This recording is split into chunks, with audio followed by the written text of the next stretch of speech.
I felt like all of the adversity that came my way dealing with my mom, who could have easily destroyed me, like literally, she told me she would destroy me to my face. Your mother said that to you? My mother said that to me. She said, I will dog you for the rest of your life, to my face. How old were you? I was about, that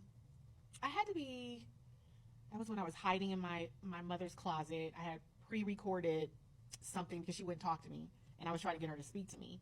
And my cousin and I pre-recorded on the little tape cassettes, and I hid in her closet of my grandmother's home, her mom, hoping that when she came home, I could just press play, she would listen, and I poured my heart out, like just saying, you don't have to speak to me, you don't have to, we don't have to be friends, or you don't have to call me your daughter, but can you at least speak to me, acknowledge me, let's try to have a friendship. And when she came home, my cousin buried me in the closet, like put all the clothes, things in. So I was hidden in her closet. And when she came home, I remember my heart was just beating out of my chest. And I think it was around 11, 12, I think. And she came in, she figured out what was going on. She was like, who is there? She opened the closet door. She pulled all the clothes and things off of me, grabbed me out of there, took the recording, and she was livid. She was livid. My grandmother was home. It was her mom. And she told me, I don't have a daughter. She pretended like, I didn't exist, but she was livid. She had a conversation with my grandmother, her mom, and she told her mother to her face, I've never had a child. She was like, I've never had a child. And my grandmother, for the first time ever in my life, I saw her take up for me. Like, why can't you just speak to her? Why do you have to treat her that way? And my mother was like, I've never had a child. I don't know what you're talking about. They were arguing, and I just remember crying. My cousin was crying. And after she was done speaking to my mom, her mother, she came to me and she said, I will dog you for the rest of your life. She was like, I will never be your friend. I will dog you I will never forget those words. And that was, after that, I think it just left me feeling like that's the end of it, that was the end of it. And I don't know what happened to me, but over time, I think I just developed like this thick skin that said, I'm going to show her wrong. Like, you're not going to destroy me. And she tried everything that she could try. I remember the first pageant later that I ever won. It was called I'm going to get this wrong. Miss Black Star was my first one. Little Miss Black Star. And then the second one, I can't remember the name right now because I'm getting old. I can't remember. You look good though, bitch. The mind. Okay. The Yes. is not as good. The mind's a terrible thing to it waste, is, but it's honey. still there. Yes, it is definitely failing me at times. But I remember it was so crazy because I remember I won my second pageant. So I was 16. And that pageant, you didn't have to reveal your age. So the first one you did, I was 13 or 14. 13. So the second one I entered, I won. And I was dating someone in high school that was very wrong, but he was a predator. 11 years my senior. So I was 16. He wasn't a student? As 27. He was 27 years old. He was a faculty member. He was a predator who followed me home from school, which a lot of the boys, because I looked so much older, I was tall, I was, athletic, curvy, all that. So no, he met me outside of school. And so anyway, my mother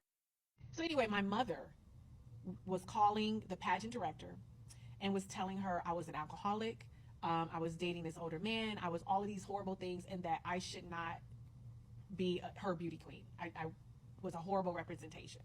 And she tried to get my crown taken away. And I remember having this meeting with both of my grandmothers being there her name was Rosa Robinson. And both of my grandmothers had to come, and it was like a trial. And I was on trial fighting to keep my first crown that I ever won. And it was all because of my grandmother. I have all the proof, the letters, I have everything in my safety deposit box. But that was all a part of my memoir, so hopefully one day we'll... Oh, no, we need to see it. Yeah. But I want to go back a little bit in terms of what changed. So your mother had you when she was a teenager, correct? Mm-hmm, she was around 16, 15, 16. She was around 15, 16. Mm-hmm. We know tons of... my dad, too. Right. Your parents were teenagers, who I consider the Beyonce of the church. Sarah Jakes Roberts had a baby at 14. Mm. So I want to be... Everyone's different. But I know having a baby... Black community, 70s. Yes. And it was not their first. Minor, but teenage pregnancy in the family. It was their second. It was her second. Yes. Did the pregnancy cause her to become reclusive because of the time that it happened? That's a good question. She was always a recluse to me. She would always be in her room. The mother that I knew, that I would observe, and what I have been told, she was never someone who was out and partying. She was always in her room. But I know her post me, post baby. So I can't answer that. I only can answer what I've personally witnessed, and some of what people have said. But I think it's deeper than that. And I really wish in my lifetime that her story would be told, because we don't know the full story. Do you think it's a form of? Do you think she's suffering through some form of mental illness? Absolutely. That's why I studied psychology, because I wanted to find out what was wrong with my mother. It was my only passion in life at the time. I wanted to know what would make a person look their own child in the face and say, "You are not mine. I never had you," and was confident, like in her eyes. Yeah. She meant that. And by her trying to block your crown, get it taken away, that was just one of many. That was the one thing that I cited. But there was a history of her literally trying to destroy me. That was her mission. When you came to her house, season 7 or 8, I believe. One of those. Did she ever say anything to a family member about you doing that? Yes. Yeah, my aunt. Aunt Lori. My Aunt Lori got all the smoke.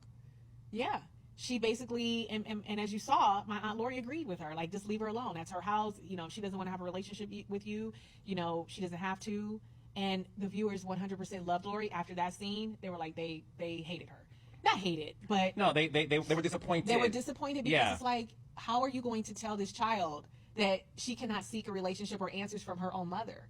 And it was a crucial time in my family's life.